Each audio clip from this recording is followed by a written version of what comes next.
What's the most exciting part, Sebastian? First off, congratulations for getting a big matchup against a guy like Thurman. But for you, what's the most important or significant part of the matchup versus Keith Thurman? He's a legend. He's a legend. He's a future Hall of Famer for sure. And just grabbing a name like that and putting it on my resume, I think it's going to be very good for me in the future. When you talk about Keith Thurman, one thing that we talk about, or one thing that comes to mind is his name, one-time Keith Thurman. Just a second ago, he said that you're still suffering from PTSD. His thoughts are that it just has to be awakened, that you know the feeling of being dropped down on one knee, unable to get up and respond to the referee's count. What's your thoughts about that, and where are you with that process? We know you've had several wins since then. I think going back to it last year, going back and beating the guy who beat me solves a lot of those things. My mind's very strong. My dad makes sure of that. I think people talk about PTSD, whatever it's called, because those are things to focus on. People tend to focus on those things because they have it themselves. He lost to Pacquiao. He's been on the side for a while. That's what he's been saying, COVID and all these things. So those things are going to be in his mind because those are things that he's thinking about. I'm not focused on that. I'm focused on October 25th fighting with the former champion and winning and retaining my championship belt. Sebastian, how far are you from that moment in your career? Do you think you've overcome that completely? And I think you've shown it, but physically and mentally, heading into this fight with Thurman, this is the most accomplished fighter you faced. Do you feel you're past that moment in your career? Keep bringing it up. Absolutely. I think we're past that, but I guess winning those two titles or holding this title doesn't show you guys, so we just have to prove it again with Keith Thurman. Sebastian, the fact that Keith Thurman has been so inactive over the years, would that be an advantage for you coming on fight night? It could be. It just depends on how I display it. But for me, in my case, I think it will. Would there ever be a time when you would fight someone the same height as you in your weight class? You find one at 154, super welterweight, I'll do it. It could happen, right? It could happen. We've heard you in the past describe your style as a break-face style. What do you think is something that guys underestimate prior to fighting you that they find out on fight night? I don't know what runs through their mind. Through fight week, especially with the last fight week, I feel you see the questioning while I'm looking at them through the week with the questions, their answer, how they react to things. And today I saw some things. I saw some things today, but we're just focused on winning. We're just focused on doing our thing. We're excited for October 25th. Have you ever had anyone step up on a chair to do the face-off? What did you think of that exchange? I did. I've been tall all my life, so to see something like that just makes me chuckle. Even to say anything about me, like Tim, Burrell, I've been there, done that. So nothing new to me. How do you lean into that experience, knowing that you are the bigger fighter and trying to maybe exploit some things that are to your advantage? Just do what I always do. Don't I always fight the short guy? Well, how do you see the Boachuk versus Adams fight? When they're fighting? They're fighting on the Canelo card. Oh, yeah. Should be a good one. I have Boachuk. You have Boachuk. You think he'll get the opportunity to fight you in the near future? Could be. We'll see. We'll see what PBC has first.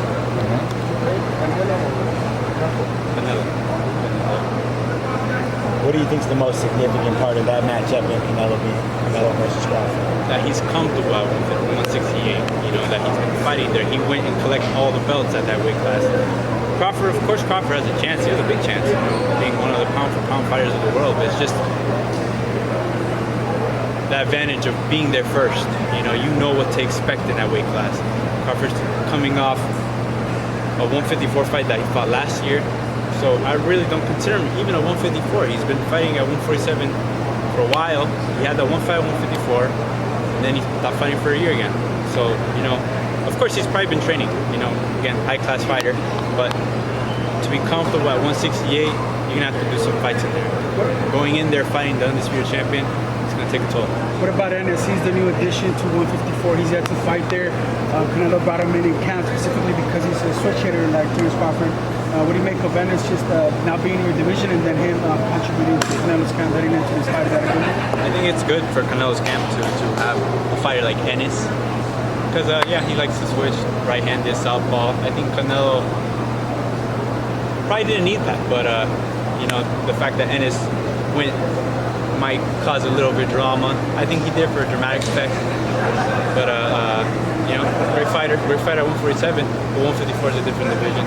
They have me in there, so we'll see what he can do. I want to talk to you about a past opponent of yours, Virgil Ortiz Jr., getting ready to fight, not Virgil Ortiz, but Lubin, a past opponent of yours, going up against Virgil Ortiz Jr. What's your thoughts on that matchup with Lubin rebuilding himself the way that he has? Should be good. Good. A lot of people doubt Lubin. I don't know why they doubt Lubin. He only has 2 losses versus world champions. So big puncher, fast, strong.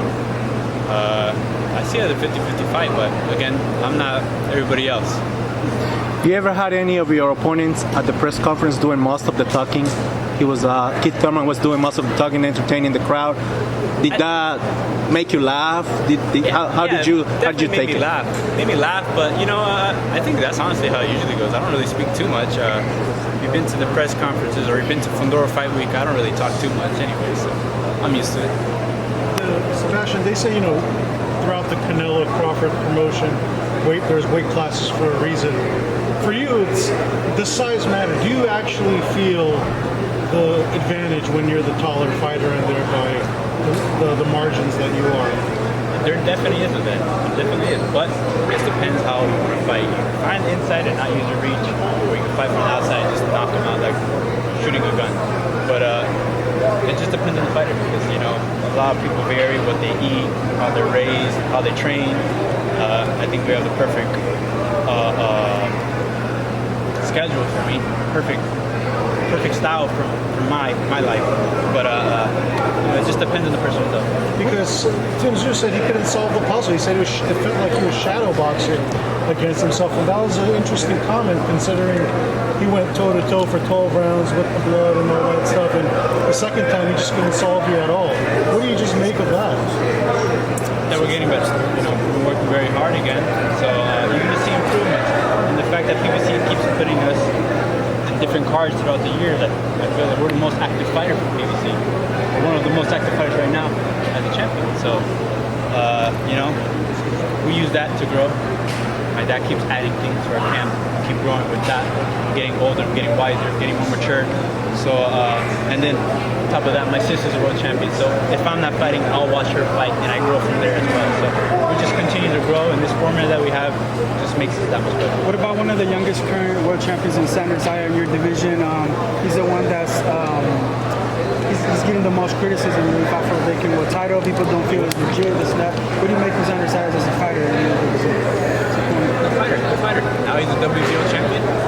We had to lose that belt for whatever reason the WBO wanted to do. But we'll see him in the future. I'm pretty sure. Will you be attending your sister's fight on September 20th, or will you be just too busy? The corner of there you go. I have to be. What's it like, you and Gabriella both in camp actively right now together? What's that going through the breach together? What's that like? Motivational, very motivational. Watching her do her thing as an undisputed queen of flyweight, it motivates me to do a better performance than her, because, she just keeps knocking these girls out. So I got rid of Sue at the 7th or the 8th round. She's probably going to knock this girl, like, wherever she fights, 4th or 5th round, maybe 2nd. We're going for the 1st round, but, then I got Thurman. So I'm going to try to beat that. What's it been like when you and I talked earlier this week? Undisputed. Sebastian Fundora on Undisputed, the tallest player on the video game, bro. What's that like turning the game on and seeing yourself on PS5? I just started playing the game last week. They gave me the game for free. They gave me the code for free. I was like, oh man, I made it. But I've been just getting messages from fans telling me that I'm unstoppable in the game. So I'm like, you know what? I gotta keep it up in real life. I gotta keep it up in real life, which I am doing. But it's have that mentality. Like no one could beat me. You guys keep saying that it's being tall an advantage. It is. about time I started using it. Have you reached And out? I wanted to touch on that real quick. We saw Keith get up on the chair, takes the chair out, he comes back down to reality, and you kind of looked at him like, "No, this is what it really is." Yeah. What was your thoughts? What did you see in that moment? I feel it's that exactly, you know? It's like this is the truth right here. Yeah. There's no extra lighting or special effects on TV. This is the real truth right here. And this is who you're going to have to be fighting up to the 25th. And how long do you plan on staying at 54? The division is as hot as ever right now. Do you think you could make it throughout 2026 as well? Definitely can. I think it's getting a lot easier to make the weight. Not that it ever was hard, but you know the way we're working is sweating a lot. So I'm sweating right now. So you know, it's I'm blessed to have a fast metabolism. Is 2026, could that be the year where Sebastian Fundora will fight for the undisputed title, fighting for all the title belts at 154? Could be. I have to ask Al Haim. Al Haim will let me know what all that stuff. Wanted to ask you before we all left about another PBC fighter, Tank Davis. Everybody knows Tank Davis is fighting Jake Paul, crossover matchup on steroids. Talk to us about it. What you think? So it is, man. But it's good. Good for him. I'm happy for him. You know, that's everybody wants to do that, man. If you can go rob the bank and not get in trouble, why not, man?